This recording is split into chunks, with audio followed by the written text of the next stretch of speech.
গল্পের নাম পরিযান। লেখিকা ইশরাত রহমান সানজিদা। গল্পের 11তম পর্ব। প্রতিনিয়ত সে পরী আর শায়রের ভালোবাসার সম্মুখীন হয়। নাইমের তখন মনে হয় শায়রের জন্যই বুঝি পরীর জন্ম। ভালোবাসতে অট্টলিকার প্রয়োজন হয় না, তার প্রমাণ একমাত্র শায়ের। বাইরের দিক সামলে কিভাবে পরীকে সময় দেওয়া যায় সেটাই সবসময় শায়ের ভেবে চলে। 5 মাস পার হয়ে গেছে, তবুও শায়ের একটুও ধৈর্যহীন হয়ে পড়েনি। সর্বোচ্চ চেষ্টা করছে পরীকে সুস্থ করার। শায়েরের প্রতিটি মোনাজাতে কেবল পরী ছিল। আল্লাহ বোধহয় ওর কথা শুনেছে। আগের থেকে অনেক সুস্থ পরী। মুখের পোড়া চামড়া উঠে গেছে সব, কিন্তু ওর চেহারায় আগের মতো মাধুর্য নেই। শায়ের বিনা আর কেউ বোধহয় কেউ পরীর দিকে মুগ্ধ নয়নে তাকাবে না। তবে এতদিনে পরীকে নূরনগরের কথা ভুলিয়ে দিয়েছিল। প্রথম কয়েকদিন পরী শায়েরকে মালা, রূপালী, জুম্মানের কথা জিজ্ঞেস করলেও এখন আর করে না। নিজের শরীর আর অনাগত সন্তানের কথা ভেবেই দিন পার করেছে সে। কিন্তু এতদিন পর একটা চিঠিই পরীকে অস্থির করে তুলল। চিঠিটা হাতে নিয়ে স্তব্ধ হয়ে দরজার সামনে দাঁড়িয়ে রইল পরী। শুভ্র মেঘ সরে গিয়ে গগনে কালো আধার নেমে এসেছে। তপ্ত গরমের প্রকৃতি মুহূর্তেই বাতাসে ভরে গেছে। রাস্তায় পড়ে থাকা কাগজ আর ধুলো বালি উড়ছে। এই নির্মল বায়ু তাদের কোথায় নিয়ে থামাবে তা তাদের জানা নেই। তারা শুধু ছুটছে। পরী জানালা দিয়ে তা অনেকক্ষণ যাবৎ দেখে চলছে। ওর জীবনটাও বোধহয় এরকম গন্তব্যহীন। ভালোবাসার পিছন পিছন সেই থেকে ছুটে আসছে সে। কিন্তু এর গন্তব্য কোথায় তা জানে না পরী। তার এসব ভাবনার মাঝেই আকাশ ভেঙে বাড়িধারা নেমে এল ধরণীতে। স্যাঁতস্যাঁতে রাস্তাটা ভিজিয়ে দিতে লাগল। মানুষগুলো ছুটোছুটি করে একটুখানি আশ্রয়ের জন্য, যাতে তারা এই বৃষ্টির পানি থেকে বাঁচতে পারে। জানালার পাশেই দাঁড়ানো পরী। বৃষ্টির ছিটা তাকে ভিজিয়ে দিচ্ছে, তবুও সরে দাঁড়াচ্ছে না পরী। তার বড্ড ভালো লাগছে এভাবে দাঁড়িয়ে থাকতে। পরী যদি নিজ ইচ্ছাতে না সরে দাঁড়ায় তাহলে ওকে সরানোর কেউ নেই। শায়ের ব্যতীত এই ঘরে কেউ আসে না, এমনকি নাইমও নয়। পরীর মুখে তার অতীত শুনেছিল যেদিন সেদিনই নাইমের সাথে পরীর শেষ দেখা ছিল। এরপরে ওদের সাথে দেখা হয়নি। নাইমই সরে এসেছে। পরীর হাতের পত্রখানা ভিজে যাচ্ছে। ঠিক সেই সময়ে একটা হাত ওর হাত ধরে টেনে নিয়ে আসে। হতবাক হয় না পরী। শুধু ভেজা নয়ন জোড়া মেলে ধরে শায়েরের পানে। ঠান্ডায় ভেজা ঠোঁট জোড়াও কাঁপছে ওর। শায়ের দ্রুত গামছা এনে পরীর শরীর মুছে দিতে দিতে বলতে লাগল, নিজের অযত্ন কেন করছেন পরিযান? এভাবে ভিজলে আপনার শরীর খারাপ করবে। এই সময়ে একটু সাবধানে থাকবেন তো। শান্ত চোখে শায়েরকে দেখতে লাগল। একটা মানুষের ঠিক কত রূপ থাকতে পারে তা দেখছেন পরী। সে বলে ওঠে, 27 নাম্বার চিঠিটা আমি পেয়েছি। শায়েরের হাত আপনা আপনি থেমে যায়। ক্ষীণ নজরে পরীকে সে দেখতে লাগল। খুব গোপনে সে আর নাইম মিলে চিঠিগুলো লুকিয়ে রেখেছিল যাতে পরীর হাতে না পড়ে। আজকে অসাবধানতার বশে পরীর হাতে তা পড়েই গেছে। 2 মাস যাবৎ 26টা চিঠি পাঠিয়েছে রূপালী, যা শায়ের আড়াল করে রেখেছিল। আর আজ তাকে জবাব দিতে হবে। পরী শায়েরের বাহু আঁকড়ে ধরে বলল, আমাকে কেন মেরে ফেললেন না আপনি? তাহলে তো আমাকে এত কিছু দেখতে হতো না। নিজের বাবার বিকৃত রূপটাও দেখতাম না। কিছু না জেনেই মরে যেতাম। খুব ভালো হতো তাহলে। শায়ের পুনরায় পরীর শরীর গামছা দিয়ে মুছে দিতে লাগল। আপনি মৃত্যুকে সহজ ভাবলেও মৃত্যু কিন্তু এত সহজ নয়। আমাকে মারা তো সহজ ছিল। তাহলে আমাকে কেন মারতে পারল না কেউ? শায়ের মৃদু হাসে, আপনাকে হত্যা করা ততটা সহজ ছিল না যতটা আপনি ভাবছেন। আপনার বাবা অন্দরে আপনাকে মারতে পারত না, কেননা আপনার অনুমান প্রখর ছিল। অন্দরে কোনো পুরুষ পা রাখলেই আপনি তা অনায়াসে ধরে ফেলতেন। 4-5 জনের সাথে লড়াই করা আপনার কাছে কিছুই না। তার চেয়ে বড় কথা হলো আপনার বাবা চায়নি আপনি সব জানুন। তবে আমি সবসময় পেছনে থেকে আপনাকে রক্ষা করে গেছি। সেজন্য আপনাকে মারাটা কঠিন হয়ে দাঁড়িয়েছিল। কেন রক্ষা করেছেন আমাকে? আর বেঁচে থাকার ইচ্ছা নেই আমার। কিন্তু আমার আপনার সাথে বেঁচে থাকার ইচ্ছা আছে। এতগুলো চিঠি আপনার কাছে এসেছিল অথচ আপনি একটাবার আমাকে জানালেন না। আপনার কষ্ট হবে ভেবেই জানাইনি। এখন বুঝি আমার খুব ভালো লাগছে? আমি কি সুখে আছি খুব? শায়ের জবাব দিল না। আলমারি থেকে শাড়ি এনে পরীর হাতে দিয়ে বলে, শাড়িটা বদলে ফেলুন না হলে ঠান্ডা লাগবে আপনার। রূপা আপা যে নূরনগর ফিরে এসেছে সেটা তো বলতে পারতেন। আমার আম্মা যে সেখানে ভালো নেই সেটা তো বলতে পারতেন। এতটা স্বার্থপর কেন হলেন? এবার বিন্দু বিন্দু রাগ দেখা দিল শায়ের চোখে। কিন্তু পরীর সামনে সে প্রকাশ করল না। কেননা পরিজানের জন্য শুধু ভালোবাসা আছে। তাই সে বলে, দুনিয়াটা এমনই, একজনের কাছে ভালো হতে গেলে অন্যজনের কাছে বেঈমান স্বার্থপর হতে হয়। আমি স্বার্থপর হয়েছি। আপনার ভালোর জন্য আমি পুরো পৃথিবীর কাছে স্বার্থপর হতে প্রস্তুত। রাগ বেড়ে গেল পরীর। দুহাতে চেপে ধরল শায়ের পাঞ্জাবির কলার। আপনার ভালোবাসা আমার কাছে এখন বিষাক্ত ধোঁয়া মনে হচ্ছে। আমি শ্বাস নিতে পারছি না। আমি তো একা ভালো থাকতে চাই না। আমি সবার সাথে ভালো থাকতে চাই। কিন্তু আমি শুধু আপনার সাথে থাকতে চাই। আপনার আর আমার মাঝে কাউকে চাই না। শায়ের পরীকে জড়িয়ে ধরতে গেলে পরী ধাক্কা দিল শায়েরকে। ভালোবাসা আপনাকে অন্ধ করে দিয়েছে। পাগল হয়ে গেছেন আপনি। পরিজান আপনি শান্ত হন। কি শান্ত হব আমি? ওখানে আমার পরিবার বিপদে আছে আর আমি শান্তিতে আপনার সাথে সংসার করব? আপনি ভাবলেন কিভাবে?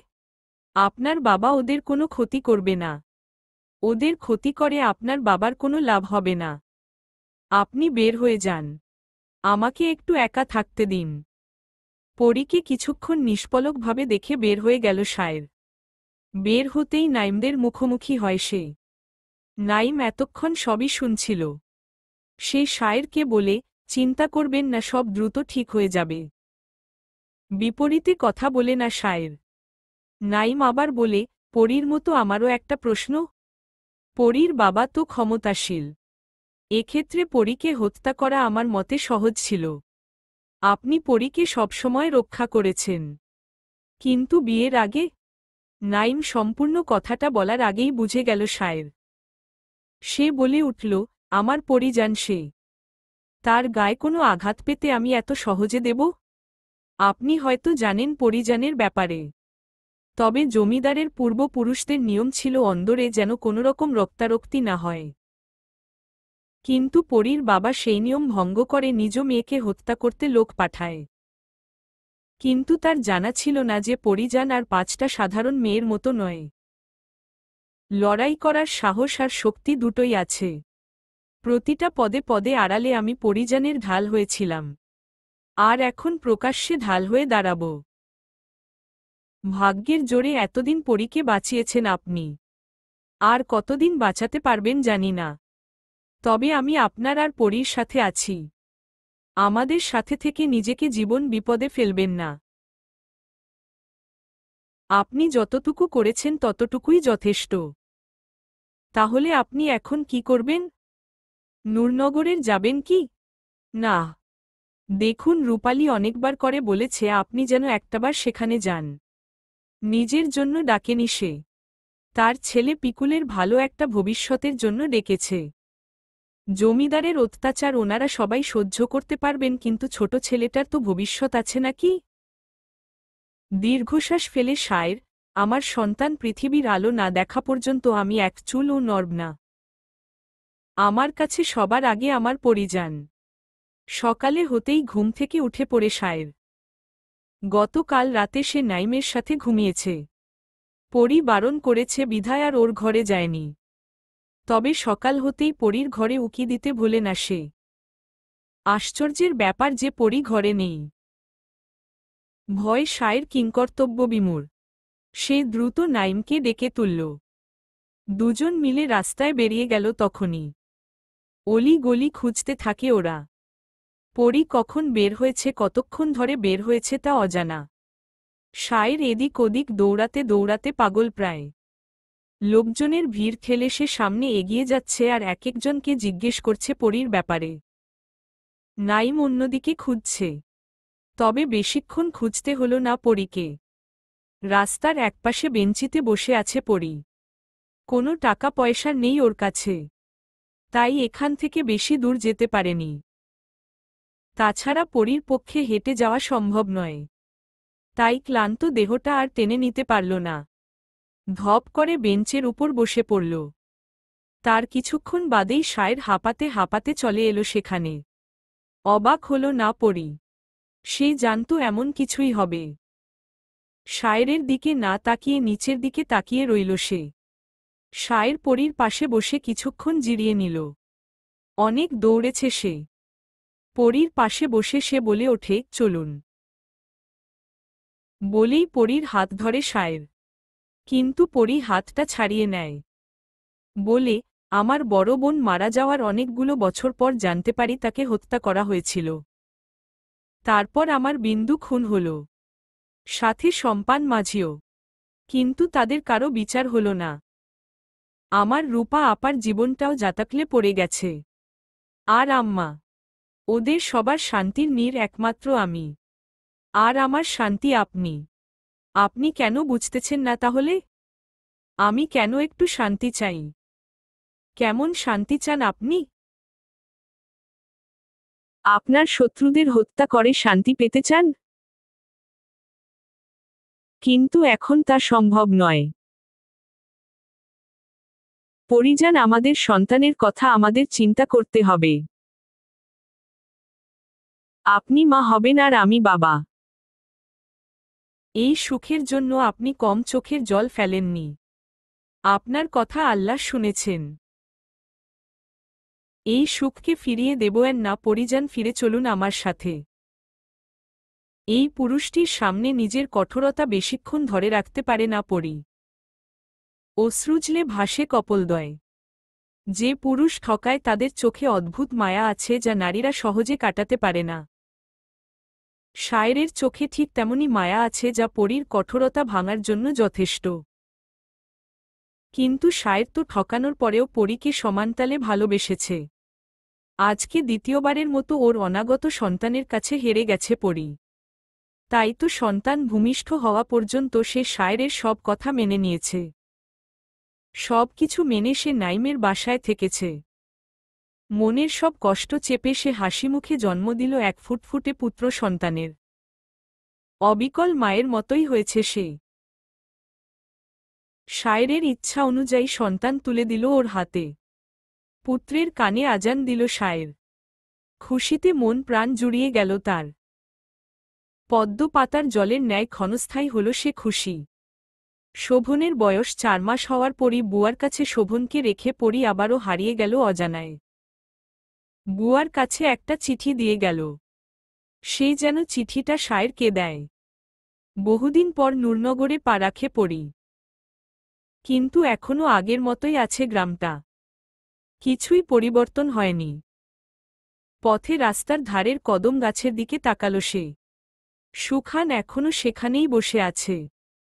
সোনালির কবরের দিকে তাকিয়ে অশ্রু বিসর্জন দিয়ে পরী সামনের দিকে এগোয়। প্রতিটা পদে পদে পরীর অতীত মনে পড়ছে। পশ্চিম জঙ্গলের দিকে তাকাতেই সেই লৌহমর্ষক ঘটনার কথা মনে পড়ল। বিন্দুকে পরী কোনোদিন ভুলবে না। সম্পান মাঝি খারাপ ছিল, কিন্তু সেও ভালোবেসেছিল বিন্দুকে। ভালোবাসা খারাপ মানুষকেও ভালো পথে নিয়ে আসে। কিন্তু মালা ব্যর্থ হয়েছে নিজ ভালোবাসায় স্বামীকে আটকাতে। পরী ভাবছে আর হাঁটছে। না জানি কোনো অবস্থাতে বাড়ির সবাই রয়েছে। পথে যেতে যেতে অনেক পরিচিত মুখ ভেসে আসে। সম্পানের মা রাখি কেউ দেখল। কেমন পাগলের মতো চেহারা খানা হয়েছে তার। ক্ষেতের ভেতর থেকে শাকপাতা তুলছে সে। ইন্দু কেউ দেখল মহেশের হাত ধরে বাজার থেকে ফিরছে। লখা পাড়ার ছেলেদের সাথে খেলা করছিল। বাবা আর দিদিকে দেখে সেও ছুটল। পরি ভাবল সবাই কি পেছনের কথা ভুলে গেছে? মনে থাকলে এত হাসিখুশি সবাই থাকতে পারত কি? কিন্তু পরি তো কিছু ভুলতে পারছে না। ভাবতে ভাবতে পরি পৌঁছে যায় জমিদার বাড়ির সামনে। ভেতরে ঢুকতে বুক কাঁপে না পরির। একটুও মৃত্যুর ভয় সে না করে বিনা বাক্যে প্রবেশ করে সে। সিমেন্টে আবৃত সোনালির খাতাটায় কলম চালাচ্ছে পরি। গতকাল থেকে এসেই সে লিখছে। চার দেয়ালের ভেতর থেকে সে প্রয়োজন ব্যতীত একবারের জন্যও বের হয়নি। তার আর শায়েরের ভালোবাসার প্রতিটা মুহূর্ত তুলে ধরছে সে, যেমনটা সোনালি তার রাখালের প্রতি অনুভূতি তুলে ধরেছিল। পরি খাতাটায় কিছু লিখত না যদি রূপালীর লেখা দেখত। সিরাজের প্রতি ভালোবাসা যে এখনও ওর রয়ে গেছে, যা দেখে ঘৃণা হল পরির। তবুও তা ভালোবাসা। পৃথিবীর সবচেয়ে ঘৃণিত ব্যক্তিটাও কারো না কারো প্রিয়। তাকেও কোনো নারী নিঃসন্দেহে ভালোবাসে। রূপালী সিরাজকেও সে তালিকায় রেখেছে বলেই এখনও ভালোবাসে। তবে ভালোবাসা সত্ত্বেও রূপালী সিরাজকে শাস্তি দিয়েছে। রূপালী ওই খারাপ মানুষটিকে সত্যিই খুব ভালোবেসেছিল, কিন্তু কপালে ওর সুখ ছিল না। পরি বেশি কিছু লিখল না। তার লেখা শেষ করে বই খাতার মাঝে চাপা দিল খাতাটা। কালকে জমিদার বাড়ির আঙিনায় আসতেই সবার পরিবর্তন পরির চোখে পড়ল। তবে আফতাব আর আখির কেসে দেখল না। বাড়িতে এসে সে জানতে পেরেছে চিঠিগুলো রূপালী ইচ্ছাকৃতভাবে লেখেনি, তাকে জোর করে লিখিয়েছে আখির। না হলে মালার ক্ষতি করে দেব সে। পরি বুঝল যে শায়ের এসব বুঝতে পেরেই কোনো প্রতিক্রিয়া করেনি। পরি বুঝতে পারে না কেন এত মিথ্যার পর্দা চারিদিকে ছড়িয়ে আছে। কেন এই সুন্দর প্রকৃতিও সত্য বলে না? এসব ভাবতে লাগল পরি। তবে বেশিক্ষণ স্থায়ী হল না সে ভাবনা। মালার ডাকে বের হয়ে এলো সে। উঠোনে আসতেই বাকি সবাইকে একসাথে দেখতে পেল সে। ঠোঁটের কোণে হাসির রেখা টেনে এগিয়ে গেল সে। বলল, সব গুছিয়ে নিয়েছ সবাই? মালা নিজের হাতের ব্যাগটা মাটিতে রেখে বলে, সব গোছাইছি। আর দেরি করিস না পরি, চল যাই। পরি সবাইকে নিয়ে অন্দর পেরিয়ে বৈঠকে গেল। কিন্তু সেখানে পৌঁছাতেই রক্ষীরা ওদের পথ আটকাল। পরি তাদের কিছু না বলে শান্ত দৃষ্টিতে তাকিয়ে রইল। পরিও চাইছিল আফতাবের মুখোমুখি হতে, তাই ওরা অন্দরে ফিরে এল। সারাদিন অন্দরের উঠোনে বসেই কাটিয়ে দিল সবাই। কুসুমের চোখে মুখে আতঙ্ক। সে বলে ওঠে, আপা আমার ডর করতাছে। আপনের বাপে আমাগো যাইতে দিব না। তুই চুপ থাক করে থাক কুসুম। আজকে ওই লোকটার সাথে আমার শেষ বোঝাপড়া। জেসমিন কাচুমাচু হয়ে এক কোণে বসে আছে। পরীর সাথে সেও জমিদার বাড়ি ত্যাগের সিদ্ধান্ত নিয়েছে। যে গৃহে শান্তি নেই সে গৃহ বসবাসের অযোগ্য। তাই পরীর এক কথায় মালা, জেসমিন, কুসুম, শেফালি ও রূপালী বাড়ি ছাড়তে রাজি হয়। তারা সবাই অতিষ্ঠ। মালা বুঝতে পারে না হঠাৎই পরী এই সিদ্ধান্ত নিল কেন। হয়তো পরীর পরিকল্পনায় ভয়াবহ কিছু আছে, যা সম্পূর্ণ করার আগে ওদের সবাইকে নিরাপদ স্থানে সরিয়ে ফেলতে চাইছে। মালা নিজেও ধৈর্যহীন হয়ে গেছে, তাই পরীর ভরসায় সব ছাড়তে চাইছে। কিন্তু আফতাব কি বলবে? আদৌ কি ওদের যেতে দিবে, নাকি পরীর উপর আবার হামলা করবে? এসব চিন্তাতে সারাদিন গেল সবার। বিকেলের দিকে আফতাব আখির দুজনেই এলো। তারা আগেই খবর পেয়েছে যে পরী জমিদার বাড়িতে ফিরেছে। দূর গ্রামে একটা কাজে গিয়েছিল তারা, তাই আসতে দেরি হয়েছে। দুই ভাই তৈরি হয়ে এসেছে। পরী স্বাভাবিকভাবেই উঠে দাঁড়াল। আফতাব বলল, তাহলে আবার ফিরলে তুমি? তো এবার কাকে মারতে এসেছ? আমি কাউকে মারতে আসিনি, আমি সবাইকে নিয়ে যেতে এসেছি। আপনাদের থেকে অনেক দূরে চলে যাব আমরা। আফতাবের পরিবর্তে আখির জবাব দিল, তাহলে গ্রামের লোকজন কি বলবে? কি বলবো সবাইকে? মুহূর্তেই পরীর চোখে রাগ দেখা দিল।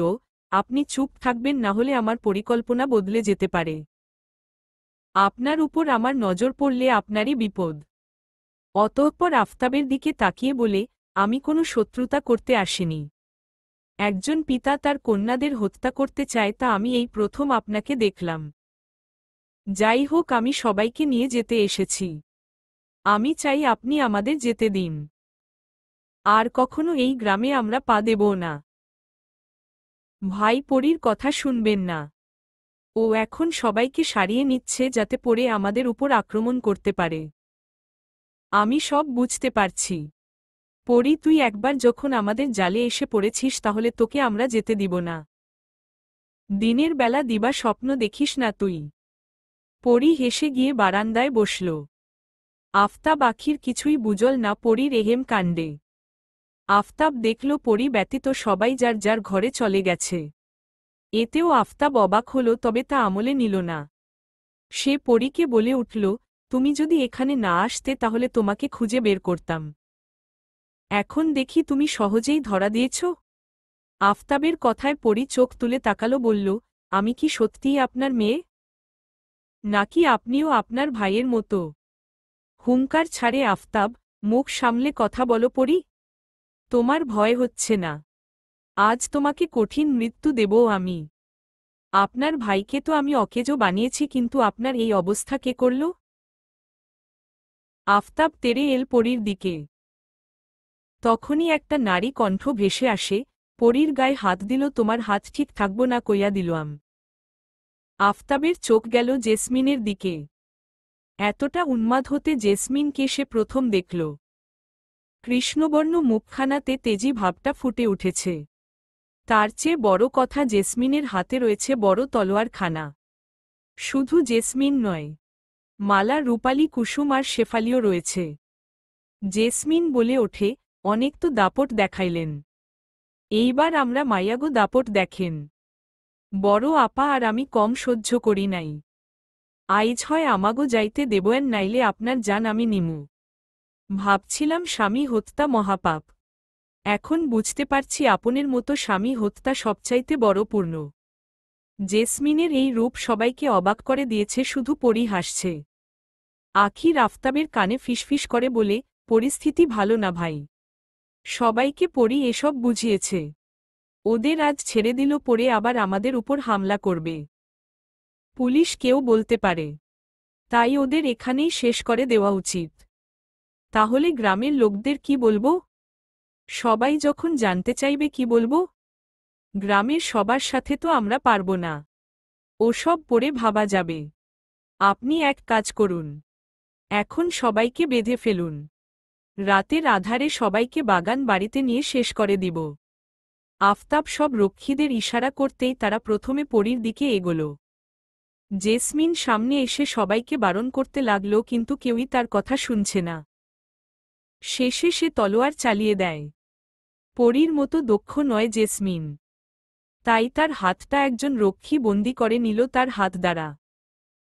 পরী এক মুহূর্ত দেরি না করে লাথি মারে রক্ষীর বুক বরাবর, এবং মালার থেকে ছিনিয়ে নেয় তলোয়ার। সাথে সাথেই একজনের বুক ভেদ করে পরীর সেটা। তাজা রক্ত গড়িয়ে পড়ার সাথে সাথে সেও লুটিয়ে পড়ে মাটিতে। বাকি সবাই পিছিয়ে গেল। আখির দ্রুত বাইরে গিয়ে বাকি সবাইকে ডেকে আনে, যাতে পরীর বিরুদ্ধে লড়াই করা সহজ হয়। ঘটনার সবকিছু দ্রুত ঘটতে লাগল। আশেপাশে সবকিছুই বুঝে ওঠা মুশকিল। এসব দেখে ভয় পেল মালা। ভয়ঙ্কর কিছুর আভাস পাচ্ছে সে। বাপ মেয়ের যুদ্ধ শেষে কোনো দিকে মোড় নেবে? ওরা তো চলে যেতে চেয়েছিল, কিন্তু আফতাব তাতে বাধা দিয়ে সব গণ্ডগোল পাকিয়ে দিল। পরীর সাথে মালা বাদে বাকি সবাই যোগ দিল। তবে এতগুলো লোকের সাথে পেরে ওঠা কষ্টকর। বাইরে থেকে লোকজন আরও আসার আগেই কুসুম অন্দরের লোহার দরজাটা আটকে দিল। রক্ষীদের হাতে শুধু লাঠি ছিল, অস্ত্র থাকে বাগান বাড়িতে, কিন্তু পরী যে অন্দরে অস্ত্র রেখেছে তা জানা ছিল না কারো। অস্ত্র থাকার কারণে আফতাবের লোকেদের কাবু করা খুব বেশি কঠিন হল না। রক্তস্রোতে ভেসে গেল অন্দরের উঠোন। তবে সবার দেহেই প্রাণ আছে, কিন্তু জখম হয়েছে। এদের মধ্যে কেউ কেউ উঠে দাঁড়াতে পারছে না, বিধায় মেঝেতে শুয়ে রইল। আর কিছুক্ষণ পর বোধহয় তাদের প্রাণপাখি উড়াল দিবে। পরিস্থিতি খারাপ দেখে আখির দরজা খুলে পালিয়ে যাচ্ছিল। রূপালী পেছনে থেকে টেনে ধরে। আখিরকে উদ্দেশ্য করে বলে, কুত্তার বাচ্চা, এখন পালাচ্ছিস কেন? আমাদের মারবি না? নারী শক্তি কখনো দেখেছিস? তবে আজ দেখ। রূপালী আখিরকে মারতেই যাবে তখনই ভারী কিছুর আঘাতে ওর দেহ শান্ত হয়ে গেল। সবাই স্তব্ধ হয়ে তাকালো আফতাবের দিকে। রক্ষীরা সব একদিকে সরে দাঁড়াল। রান্নাঘর থেকে পাথর এনে রূপালীকে আঘাত করেছে আফতাব। পরী বোনের নিষ্প্রাণ দেহের দিকে তাকিয়ে রইল নির্নিমেষ। তখনই পরিচিত কণ্ঠস্বরে চোখ তুলে তাকাল। শায়ের আর নাইম এসে পৌঁছে গেছে। চোখাচোখি হল শায়েরের সাথে পরীর, কিন্তু সে দৃষ্টিও সাথে সাথে স্থির হয়ে গেল। রূপালীর তলোয়ার খানা পরীর পিঠে ঢুকিয়ে দিয়েছে আখির, কিন্তু পরী নির্জীব। শান্ত দৃষ্টিতে সে তার স্বামীকে শেষ দেখা দেখে নিচ্ছে। শায়ের পরিজান বলে চিৎকার দিয়ে এগিয়ে গেল। কারো ভাবনাতে আসেনি আখির পরীকে আঘাত করে বসবে। আফতাব কাউকেই হত্যা করার হুকুম করেনি। সবাইকে বাগান বাড়িতে নিয়ে শান্তভাবে হত্যা করে ওদের অঙ্গ প্রত্যঙ্গগুলো বিক্রি করে দিত। কিন্তু রূপালী আখিরকে মারতে গিয়েছিল বিধায় একাজ করতে হলো তাকে। তবে আখিরের যে শেষমেশ পরীকে আঘাত করবে তা আফতাবও ভেবে বসেনি। পরীকে আঘাত করে আখিরও বেশিক্ষণ শ্বাস নিয়ে দাঁড়াতে পারল না। জেসমিনের আঘাতে খণ্ডিত হল আখিরের দেহখানা। পরীকে আঘাত করার সাথে সাথেই জেসমিন আখিরের পিঠে তলোয়ার চালিয়ে দেয়, যার ফলে সেও মাটিতে লুটিয়ে পড়ে। পরী মাটিতে পড়ার আগেই শায়ের তাকে বাহু বন্ধনে আবদ্ধ করে। বেশিক্ষণ শায়েরকে দেখতে পারল না পরী, এমনকি কিছু বলতেও পারল না। কিন্তু ওই খোলা চোখ দুটো যেন অনেক কিছুই বলতে চাইছিল শায়েরকে। তা আর বলা হল না। পরী শুধু একটা কথাই বলতে পেরেছিল, তা হল, আমার পরিবারের দায়িত্ব আপনার হাতে দিয়ে গেলাম। আপনি সবাইকে রক্ষা করবেন। পরীকে বুকে জড়িয়ে ধরে শায়ের, খুব শক্ত করে ধরে। ওর চোখ থেকে জল গড়ায় না। তার অর্ধাঙ্গিনীকে জড়িয়ে ধরে সে যেন শান্তি অনুভব করে। কিন্তু আজকের পর থেকে এই শান্তি শায়ের আর পাবে না। সে আস্তে করে বলে ওঠে, আমার দায়িত্ব কে নেবে পরিজান? আপনি হীনা আমি কিভাবে থাকব? আরেকটু থেকে গেলে হতো না? শান্ত অন্দরের দেয়ালে বাড়ি খাচ্ছে শায়েরের কথাগুলো। প্রিয়তমাকে সে অনেক কথাই বলছে। তার সাথে আর কটা দিন থাকার অনুরোধ করছে খুব করে। কিন্তু প্রকৃতি যে বড়ই নিষ্ঠুর। চোখের জলে যদি প্রিয় মানুষটা ফিরে আসত তাহলে পৃথিবীর কেউ সঙ্গীহীন হতো না। শায়েরের আসতে যে খুব দেরি হয়ে গেছে। না হলে পরীকে সে নিজের জীবনের বিনিময়ে হলেও রক্ষা সে করত। মুস্কান তার চোখের পানি আটকাতে পারেনি। শায়ের পরীর ভালোবাসার কাছে সে মাথা নত করে ফেলেছে। শায়েরের বলা প্রতিটা কথাই বেদনাদায়ক। নিজেকে তাই ধরে রাখা অসম্ভব। সে বেদনাত্মক কণ্ঠে বলে, পরী তাহলে জীবিত নেই? আর ওই খুনগুলো আপনি করেননি? তাহলে নিজের ঘাড়ে কেন সব দোষ নিলেন? আমার পরিজান তার পরিবারকে রক্ষা করতে বলেছিল। আমি তাই করেছি।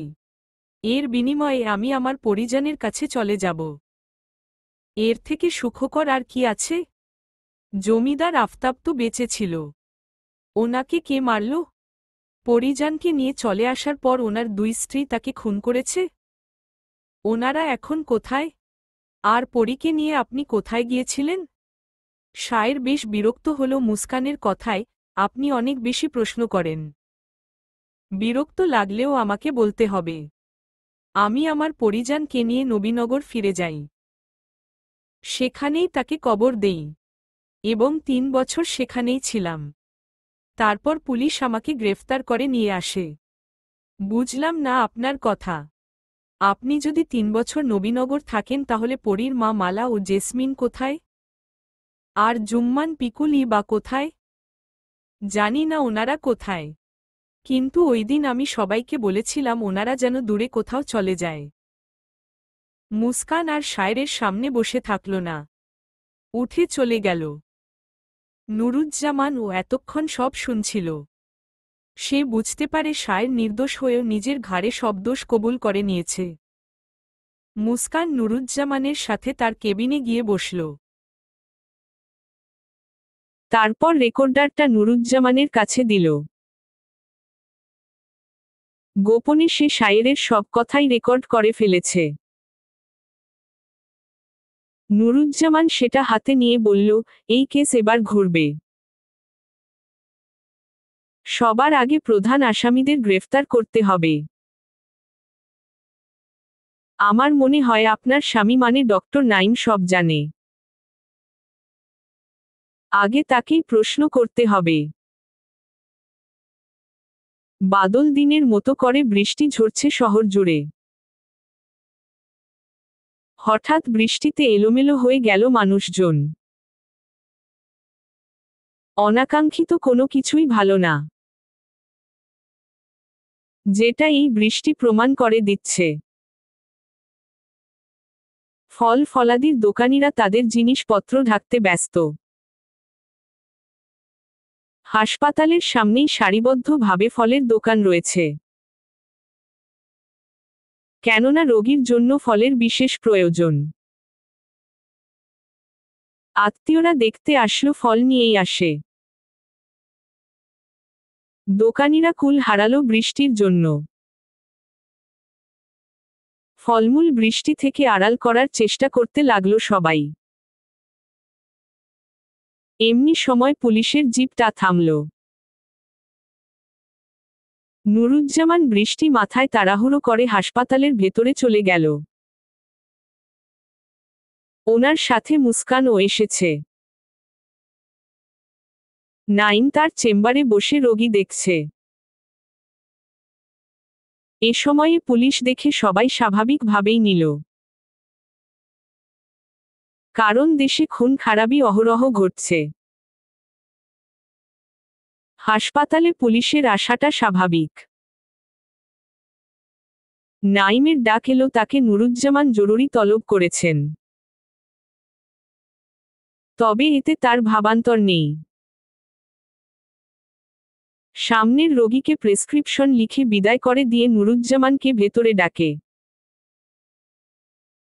নাইম হেসে তাকে বসার জন্য বলে। সাথে মুস্কানকে দেখে অবাক হলো না সে। নাইম বলল, আমি জানতাম আপনি আসবেন। কথাটা সে নুরুজ্জামানকে উদ্দেশ্য করেই বলে। নুরুজ্জামান কথার পিঠে জবাব দেয়, কিভাবে জানলেন যে আমি আসব? আমার মনে হয় আপনি যে জন্য এসেছেন সেই বিষয়ে কথা বলাই ভালো।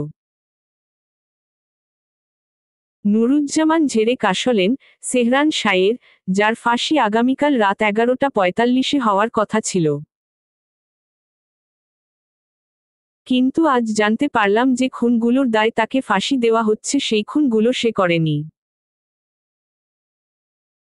আরেকটা বিষয় হচ্ছে আপনি সবটাই জানতেন। তাহলে কেন বলেননি আমাদের? আর পরিও যে মারা গেছে সেটাও বলেননি। কেন? আর কি কি লুকানো আছে সেটা আপনি বলুন। নাইম এক পলক মুস্কানের দিকে তাকিয়ে আবার নুরুজ্জামানের দিকে তাকালো, আজকে দেখছি আমাকে বাকিটুকু বলতে হবে। দেখুন, আমি চেয়েছিলাম শায়ের নিজের মুখেই সব বলুক। সে যে কতটুকু বলবে সেটাও আমি জানি। হ্যাঁ, আমি জানি শায়ের ওই খুনগুলো করেনি। পরীর দুই মা আর কাজের মেয়ে দুজনকে বাঁচানোর জন্য শায়ের নিজের ঘাড়ে দোষ নিয়েছে। পরী শায়েরের সম্পর্কে আপনি যতটুকু জানেন আমি তার থেকেও বেশি জানি। ওরা একে অপরের পরিপূরক। ভালোবাসার প্রতিযোগিতা সর্বক্ষণ দুজনের মধ্যে চলে। তাই পরীর কথাটা শায়ের ফেলতে পারেনি। আর আমিও তাই চুপ ছিলাম। নুরুজ্জামান রুষ্টচিত্ত কণ্ঠে বলে, এতে আপনিও অন্যায় করেছেন জানেন কি? তাহলে অন্যায় আমি করেছি। যদি আপনি শাস্তি দিতে চান তো পারেন। আপনি এটা বলুন যে পরীর দুই মা ভাই আর কাজের মেয়ে দুটো এখন কোথায় আছে? আমি নিশ্চিত আপনি জানেন ওরা এখন কোথায়। মৃদু হাসে নাইম। শায়ের বোধ হয় জানত যে এরকম প্রশ্নের মুখোমুখি আমাকে হতে হবে। সেজন্য ওদের দায়িত্বটা প্রথমে আমাকে দিলেও পরে সে নিজে ওদের সরিয়ে দেয় অন্য কোথাও। তবে এই মুহূর্তে আমি সত্যিই কিছু জানি না। মুস্কানকে সাথে করে নুরুজ্জামান আবার থানার উদ্দেশ্যে রওনা হল। নাইমের কাছে আর কোনো প্রশ্ন আপাতত তার কাছে নেই। পরে মনে পড়লে আবার আসা যাবে। ইতিমধ্যে শায়েরের ফাঁসি বাতিল হয়েও গেছে। উপরমহলে শায়েরের বলা কথাগুলোর রেকর্ড পাঠানো হয়েছে। আবার নতুন করে তদন্তের নির্দেশ দিয়েছেন উপর থেকে। গাড়িতে বসে মুস্কান বলল, ওই হত্যাকাণ্ডের 3 বছর পর শায়েরকে গ্রেফতার করেন আপনারা। আর বাকি 3 বছর শায়ের কারাবন্দী হয়েছিল। তারপর ফাঁসির হুকুম আসে। হিসেবটা কেমন জানি অন্যরকম হয়ে গেল না? শায়েরকে ধরার পর 2 বছর ধরে ওর তদন্ত চলে। আইন এতই সহজ নাকি? শায়েরের ফাঁসির দিন আরও আগেই নির্ধারিত হয়েছিল। কিন্তু শায়েরের ইচ্ছা অনুযায়ী কালকের দিন ঠিক করা হয়। শায়েরের ইচ্ছা অনুযায়ী। এটাই তার শেষ ইচ্ছা ছিল। আর মৃত্যুর আগে আসামিদের শেষ ইচ্ছা পূরণের নির্দেশ আদালত দিয়ে থাকে। শায়েরের ইচ্ছাটা অদ্ভুত ছিল। তবুও 1 বছর পিছিয়ে যায় ওর ফাঁসির। আর এখন ওর ফাঁসিই বাতিল। সময় বড়ই অদ্ভুত। সময়ের সাথে কেউ মৃত্যুর কোলে ঢলে পড়ে তো কেউ বেঁচে যায়। থানায় এসে ওনারা দুজনে আবারও শায়েরের কাছে গিয়ে উপস্থিত হন। শায়ের এতক্ষণে টের পেয়ে গেছে যে মুস্কান সব সত্য বলে দিয়েছে। সে বলে উঠল, আপনি কাজটা ঠিক করলেন না। আপনিও কাজটা ঠিক করেননি। কেন নির্দোষ হয়েও দোষী হলেন? এখন আপনার এই খবর সারা দেশ জুড়ে ছড়িয়ে যাবে। এমনটা করবেন না। পৃথিবীর কেউ যেন এই খবর না জানে। শায়েরের কথায় বিস্মিত হল মুস্কান, আপনি এখনো এসব বলছেন? আত্মত্যাগ করা যায় কিন্তু আপনার মতো আত্মত্যাগ কজন করে? সেটাই এবার বিশ্ব জানবে। বিশ্ব আমার আত্মত্যাগ দেখবে না, তারা দেখবে বিশ্বাসঘাতকতা। আপনি এই খবর কাগজে ছাপালে সবাই জেনে যাবে পরিজনের বাবা কাকার হিংস্রতার কথা। মেয়েরা তাদের বাবাকে বিশ্বাস করতে পারবে না। কাকা ভাইকেও অবিশ্বাস করবে। আশেপাশের কাউকেও ভরসা করবে না। তাহলে এসব গোপন থাকাই শ্রেয়। দোষীরা তো শাস্তি পেয়েছেই। মুস্কান ভেবে দেখল শায়েরের কথাগুলো চিরন্তন সত্য। এই সমাজে প্রতিষ্ঠিত হতে অনেক কাঠখড় পোড়াতে হয় কিন্তু বদনাম হতে এক মুহূর্তও সময় লাগে না। এখন সবাই যদি জানে আফতাব পিতা হয়েও তার কন্যাদের হত্যা করেছে তাহলে কোনো মেয়েই তার বাবাকে চোখ বন্ধ করে বিশ্বাস করবে না। সব বাবা তো আফতাবের মতো হয় না। কিছু বাবা মেয়েকে রাজকন্যা করে রাখেন। শায়েরের কথায় ফের মুগ্ধ হল মুস্কান। নুরুজ্জামান এবার শায়েরকে প্রশ্ন করল, তোমার শাশুড়ি এখন কোথায় আছে? কোথায় রেখে এসেছ তাদের? আমি জানি না তারা এখন কোথায় আছে। জানলেও বলতাম না। তুমিই তো ওদের সরিয়ে নিয়েছিলে। এখন সত্য বলো।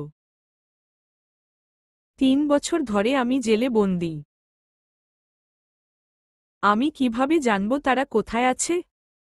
আমি তাদের সিলেটের গাড়িতে তুলে দিয়েছিলাম। কিন্তু বর্তমানে তারা কোথায় আছেন তা জানা নেই। আর আপনারা ওনাদের সারা পৃথিবী ওলট পালট করে খুঁজলেও পাবেন না। নুরুজ্জামানের রাগ হল শায়েরের উপর। তিনি রাগে গজগজ করতে করতে চলে গেলেন। ওনার কাছে কোনো ছবি নেই যা দিয়ে বিজ্ঞাপন দিবেন। কারণ 3 বছর আগে শায়েরের শ্বশুরই শায়েরের নামে কেস লিখিয়ে উধাও হয়ে গেছেন। শায়েরকে ধরতেই 3 বছর লেগে গেছে। কোনো খোঁজ নিতে পারেনি নুরুজ্জামান। তখন শুধু শায়েরকে ধরার চিন্তাই ওনার মাথাতে ছিল। শায়ের যখন পুলিশের হাতে এলো তখনই পরীর পরিবারের খোঁজ শুরু হল। কোথাও তাদের খুঁজে পাওয়া যাচ্ছে না। নুরুজ্জামান ভেবেছিলেন শায়ের বুঝি সাক্ষীর অভাবে ছাড়া পেয়ে যাবে। কিন্তু শেষমেশ শায়ের নিজের মুখেই তার দোষ স্বীকার করে নেয়। কিন্তু এখন এই কেসের মোড় ঘুরে গেছে। অতি শীঘ্রই শায়ের ছাড়াও পেয়ে যাবে। শায়েরের মুখ থেকে আশানুরূপ আর কোনো উত্তর পাওয়া গেল না। আর না গেল নাইমের থেকে। নুরুজ্জামানের সন্দেহ শায়েরের উপর থেকেই গেল। সেই শায়েরকে ছাড়ল না। যতক্ষণ না পর্যন্ত প্রত্যক্ষ আসামি ধরা পড়ছে ততক্ষণ পর্যন্ত শায়েরকে কারাবন্দী হয়ে থাকতে হবে। কিন্তু মাস দুয়েক যেতে না যেতেই উপর মহল থেকে চাপ দিচ্ছে শায়েরকে মুক্তি দেওয়ার। কেননা বিনা দোষে শায়ের 3 বছর জেলে থেকেছে। আর এখন তাকে আটকে রাখার কোনো মানেই হয় না। বাধ্য হয়েই শায়েরকে মুক্তি দেওয়া হল। ছাড়া পেয়ে শায়ের সর্বপ্রথম নাইমের বাসায় গেল। নাইম ও তার অপেক্ষাতেই ছিল। শোভনকে কোলে নিয়ে বসে আছে মুস্কান। এই ছোট্ট ছেলেটাকে আদর দিয়ে বড় করেছে সে। মা না হয়েও মায়ের আদর স্নেহ দিয়েছে। আজ সে কিভাবে শোভনকে শায়েরের কাছে দিয়ে দেব? বুক ভেঙে কান্না আসছে ওর। চোখ থেকে পানি গড়িয়ে পড়ছে। শোভন অনেকবার জিজ্ঞেস করছে মুস্কান কাঁদছে কেন? কোনো উত্তর দিতে পারেনি সে। শুধু অশ্রুসিক্ত নয়নে শোভনের দিকে তাকিয়ে রইল। দরজা খুলে শায়েরকে ভেতরে আনল নাইম। শায়েরকে দেখেই কেঁপে উঠল মুস্কান। দুহাতে আঁকড়ে ধরল শোভনকে। অচেনা মানুষের আগমন ঘটতেই শোভন প্রশ্ন করে বসে, ইনি কে আম্মু? সবার দৃষ্টি ঠেকল শোভনের মুখপানে। নাইম কোনো ভনিতা না করেই জবাব দিল, তোমার আব্বু। ছোট্ট শোভন অবাক চোখে দেখল শায়েরকে। শুভ্র পাঞ্জাবিতে আবৃত পুরুষটির মুখভর্তি দাড়ি। চুলগুলো এলোমেলো। কিন্তু চোখের দিকে তাকাতেই স্থির হল শোভনের দৃষ্টি। হিসেব মিলাতে পারছে না শোভন। মুস্কানের কোল থেকে নেমে সে নাইমের হাত ধরে বলল, আমার আব্বু তো তুমি। তাহলে এই লোকটা আমার আব্বু হলো কিভাবে? নাইম হাঁটু গেড়ে শোভনের সামনে বসে পড়ে দুহাতে শোভনের গাল দুটো ধরে বলে, দেখো বাবাই, আমরা সবসময় চোখে যা দেখি আর কানে যা শুনি তা সত্য হয় না। সেরকমই তুমি এতদিন যাদের মা বাবা বলে জেনে এসেছ তারা তোমার বাবা মা নয়। তোমার বাবা ওই যে লোকটা দাঁড়িয়ে আছে উনি। আর আজ ওনার সাথে তুমি চলে যাবে। একদম মন খারাপ করবে না। শোভন কি বুঝল তা জানে না নাইম, তবে শোভন বলে উঠল, তাহলে আমার আসলো মা কোথায়? আমাকে তোমাদের কাছে কেন দিয়ে গেছে? তোমার সব প্রশ্নের জবাব তোমার আব্বুই দিতে পারবে। যাও তোমার আব্বুর কাছে। নাইম আর মুস্কানকে করুণ চোখে দেখে সে শায়েরের কাছে গেল। শায়ের এতক্ষণ চুপ থেকে ছেলেকে দেখছিল। কতটা সহজে সব মেনে নিল। ছেলেটা পরীর স্বভাব পেয়েছে বটে। কঠিন ব্যক্তিত্ব সম্পন্ন। শোভনকে কোলে তুলে নিল শায়ের। গালে হাত রেখে কপালে চুমু খেয়ে বুকে জড়িয়ে নিল ছেলেকে। বাবার গলা ধরে কাঁধে মাথা রাখল শোভন। বাবা বাবা গন্ধ পাচ্ছে, তাই শক্ত করে বাবার গলা ধরে রেখেছে সে। শায়ের চলে যাওয়ার আগে নাইম মুস্কানকে উদ্দেশ্য করে বলে, আমি জেল থেকে ছাড়া পেতে চাইনি, কিন্তু যখন পেয়েই গেছি তখন আমি আমার ছেলেকে নিয়ে আলাদা দুনিয়ায় চলে যাব। আপনাদের ধন্যবাদ এতদিন আমার সম্পদকে আগলে রাখার জন্য। আপনাদের এই ঋণ আমি কোনোদিন পরিশোধ করতে পারব না। শায়ের চলে যেতেই নাইম বসে পড়ল মেঝেতে। এতক্ষণ বহু কষ্টে নিজেকে সামলেছে সে, কিন্তু আর নিজেকে ধরে রাখতে পারল না। এতদিন যাকে নিজ সন্তানের স্থানে রেখেছিল তাকেই আজ দূরে সরিয়ে দিল। মুস্কান নাইমের পাশে বসে কাঁদতে লাগল। মুস্কানের কষ্ট যেন একটু বেশিই হচ্ছে। নাইম এক হাতে মুস্কানকে বুকে টেনে নিল। কষ্টের মাঝেও একটু খানি শান্তি অনুভব করল মুস্কান। মানুষের একদিক দিয়ে কষ্ট আসলো, অন্যদিক থেকে সুখ আসে যেন। আজ শোভন চলে গেল, কিন্তু নাইম কাছে টেনে নিল মুস্কানকে। সেদিনের পর আরও 5 মাস কেটে গেছে। নুরুজ্জামান সবসময় শায়েরকে চোখে চোখে রাখত আড়াল থেকে, যদি কোনো খবর পাওয়া যায়।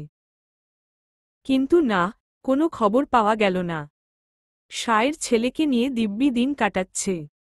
এতে বিরক্ত নুরুজ্জামান। কেসটা এতদূর এসে থেমে গেল যেন। আর কোনো তথ্যই পাচ্ছেন না তিনি।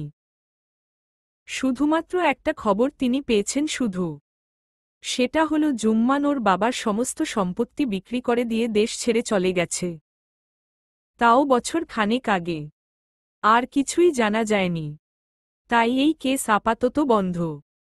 নতুন বাড়িতে বাবার সাথে বেশ কাটাচ্ছে শোভন। মুস্কান আর নাইম প্রায়শই দেখা করতে আসে শোভনের সাথে।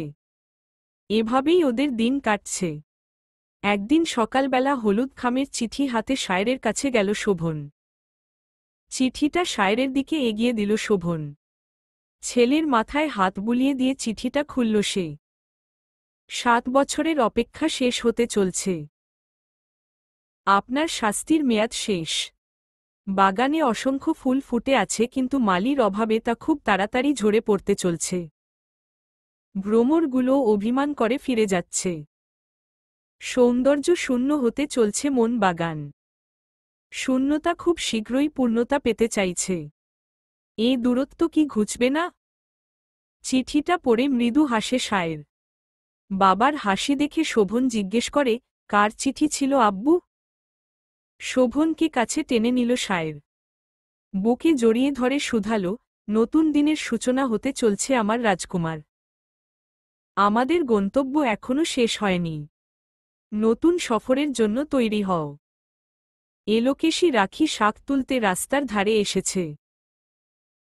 রাস্তার পাশে পাটখড়ির তৈরি জানালাগুলো বাঁশের সাহায্যে দাঁড় করানো। পুঁই শাক গাছের লতাগুলো ছড়িয়ে আছে চারিদিক। বেশ দেখতে হয়েছে। ভাইয়ের ঘাড়ে বসে আর কতদিন খাবে সে? ভাইয়ের বউ কথা শোনাতে পারলেই বাঁচে। তাই শাকসবজি চাষ করে 2 টাকা রোজগার করে। সম্পান থাকলে কি এই দুর্দিন দেখতে হতো? ছেলেটা অভিমান করে তাকে ছেড়ে চলে গেল। সেই সময়ে লখা যাচ্ছিল সেখান দিয়ে, হাতে তার গাঁধা ফুলের মালা। রাখির মনে পড়ে গেল আজ ইন্দুর ছোট ছেলের অন্নপ্রাশন। মহা ধুমধামে তা পালন করা হচ্ছে। রাখি মনে মনে ভাবে যদি বিন্দু সম্পান থাকত তাহলে ওদের ঘরেও সন্তান থাকত। লখা রাখিকে দেখে জিজ্ঞেস করে, কি বা আছো মাসি? শরীর ভালা তো? রাখি মলিন হাসিতে জবাব দিল, ভালা রে লখা। ইন্দুর পোলা কি ভালা আছে?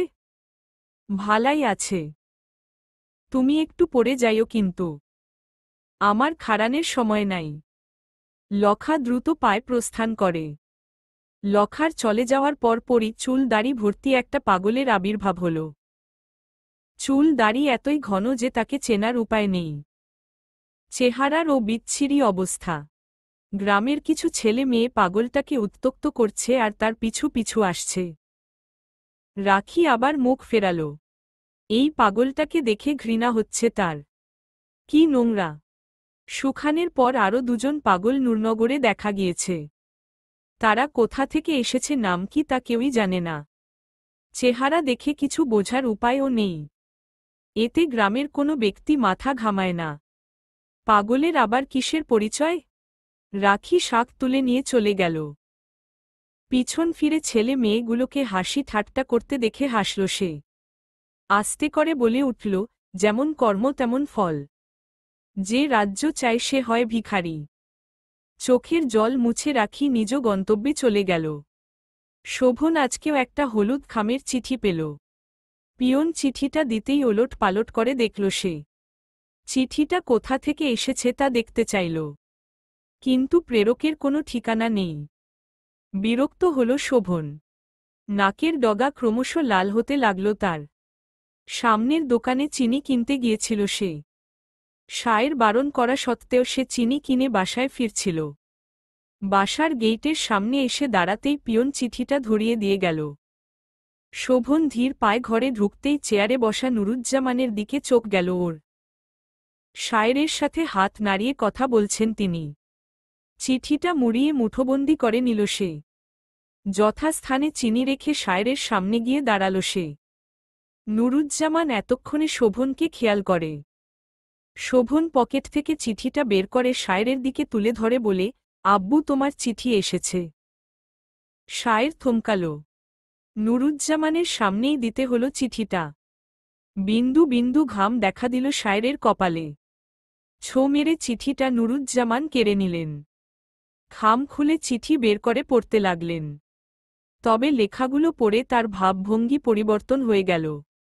তারপর শায়েরের দিকে সেটা এগিয়ে দিল। শায়ের ভেবাচেকা খেয়ে গেল। সে নিজেও পড়া শুরু করল। আমি তোমাকে খুব ভালোবাসি আব্বু। তুমি পৃথিবীর সেরা আব্বু। আমাকে কত আদর করো। আমি তোমার সাহসী রাজকুমার। চোখ তুলে শায়ের ছেলের দিকে তাকাল। শোভন খিলখিল করে হেসে উঠল। তাজ্জব বনে গেল নুরুজ্জামান। তিনি এসেছিলেন শায়েরের সাথে কেস নিয়ে আলোচনা করতে, কিন্তু আশানুরূপ কিছুই পেল না। উল্টে বোকা বনে গেল। সে ভেবেছিল এই চিঠিতে বোধহয় কিছু আছে, কিন্তু তার ধারণা ভুল প্রমাণিত হল। নুরুজ্জামান চলে যেতেই শোভন পকেট থেকে আসলো চিঠিটা বের করে দিল। শায়ের বেশ অবাক হল ছেলের কাণ্ডে। এতটা চতুরতার সাথে কাজটা করল কিভাবে সে? ভয় পাইয়ে দিয়েছিল। মায়ের মতোই হয়েছে একদম। শায়ের হাসল আবার। শোভন জিজ্ঞেস করে, আমরা কবে যাচ্ছি আব্বু? খুব শীঘ্রই যাব আমার রাজকুমার। তোমার জন্য অনেক বড় উপহার আছে সেখানে। উপহারটা কি তা আমি জানি। তুমি জানো? কিভাবে? শোভন কিছু বলল না। চুপ করে নিজের ঘরে চলে গেল। স্কুল ব্যাগটা খুলে একটা খাতা সে বের করল। সিমেন্টের মলাটের খাতাটা শোভনের অনেক বার পড়া হয়ে গেছে। বাংলা রিডিং সে খুব ভালো করেই পড়তে পারে। শোভন এই খাতাটা মুস্কানকে অনেক বার পড়তে দেখেছে। তাই নিজের ব্যাগে করে খাতাটা সে নিয়ে এসেছে। এই খাতাটা অনেকবার তারও পড়া হয়ে গেছে। শেষে কিছু বাক্য পড়ি শোভনের জন্য লিখে গেছে, আমার রাজকুমার, আল্লাহর অনুমতিতে আমাদের আবার মুলাকাত, মানে দেখা, হবে।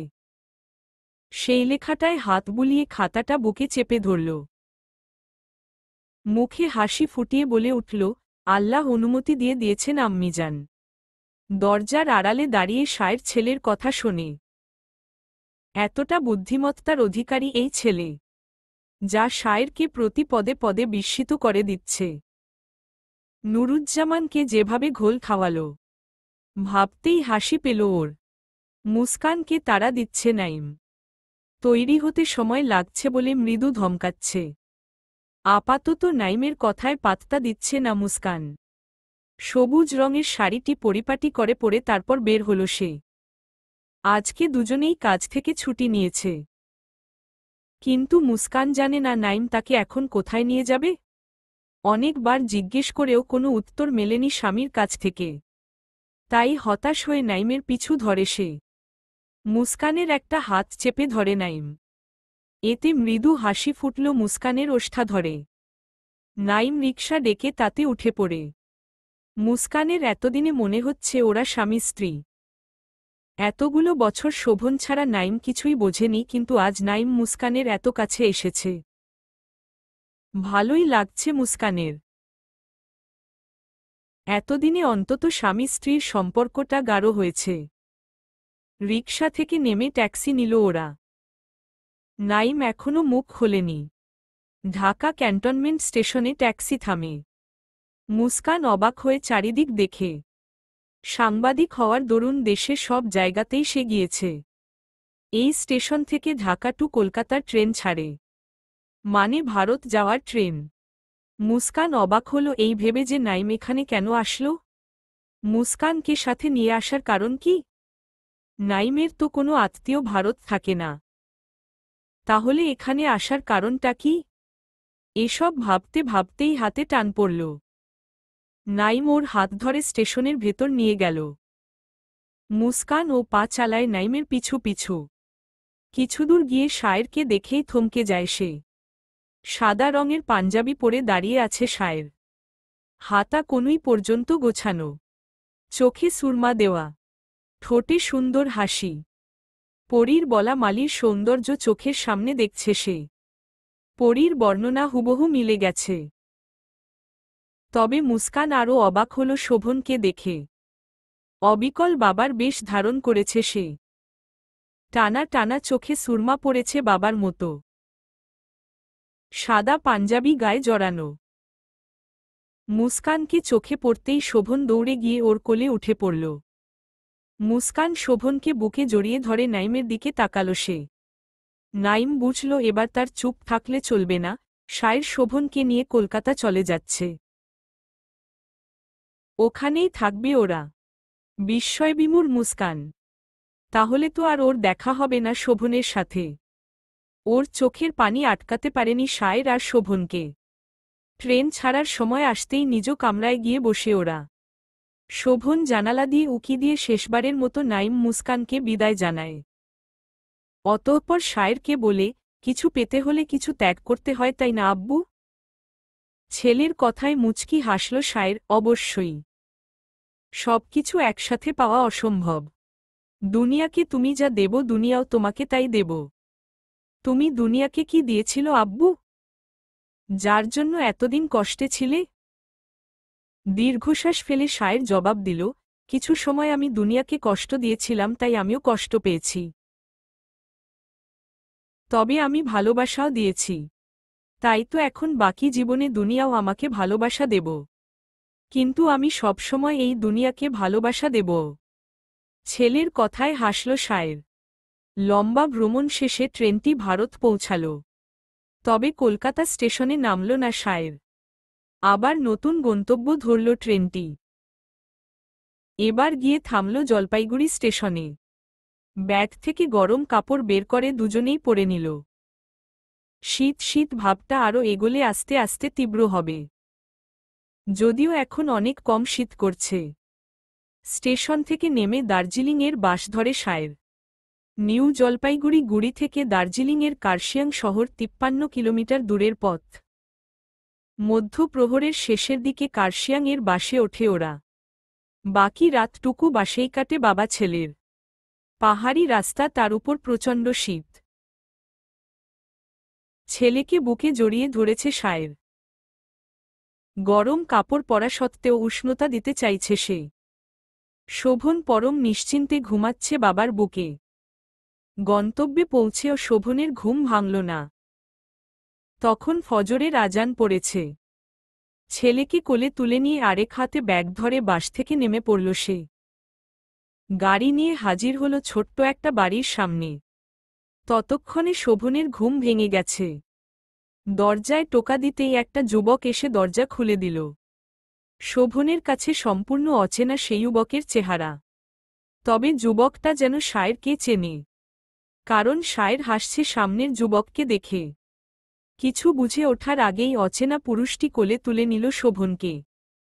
কিছু বলছে না শোভন, শুধু চেয়ে চেয়ে দেখছিল সবকিছু। ঘরের ভেতরে ঢুকতেই আরও কয়েকজন নতুন মুখের সম্মুখীন হল সে। কাউকেই চিনতে পারছে না শোভন। এই ভোরবেলা কি তার জন্য এই মানুষগুলো জেগেছিল? কিন্তু কেন? এরা কারা? একমনে এসব ভেবে চলছে সে। বাবার দিকে তাকিয়ে দেখল ওর বাবাও অস্থির নয়নে আশেপাশে চোখ বুলাচ্ছে। শায়েরের অস্থিরতা দেখে অচেনা যুবকটি বলে উঠল, সে ঘরে নেই, সে পাহাড়ে। বাক্যটা শেষের সাথে সাথে শায়েরের অস্তিত্ব যেন মুহূর্তেই মিলিয়ে গেল। শায়ের ছুটল পাহাড়ের দিকে। তবে তাকে কেউ বাধা দিল না। বাধা দেওয়ার সাহস যেন কারো নেই। প্রকৃতিও চায় শায়েরের পদচরণ পাহাড়ে পড়ুক। শীতের কুয়াশাগুলো যেন সাক্ষী থাকলে চায় উতলা পুরুষটির ভালোবাসার। তাই তারাও শায়েরের সাথে ধেয়ে যাচ্ছে পাহাড়ে। গন্তব্য যখন শেষ হল, দূরে একটা নারী অবয়ব ভেসে উঠল। এই শীতের মধ্যেও নারীটির শরীরে নেই শীত নিয়ন্ত্রিত বস্ত্র। পাতলা শাড়ি পরে সে খোলা চুলে দাঁড়িয়ে আছে। দাঁড়িয়ে আছে বললে ভুল হবে। কোমল হাতে সে স্পর্শ করছে চা পাতাগুলোতে। কচি পাতা ছিঁড়ে রাখছে হাতে থাকা ছোট্ট ঝুড়িতে। কিছু পলক থেমে গিয়ে ধিমি পায়ে সামনে এগোচ্ছে শায়ের। ঠোঁটজোড়া প্রসারিত করে সে একটা শব্দ উচ্চারিত করতেই নারী অবয়বটির হাত থেমে গেল। চলবে ইনশাআল্লাহ।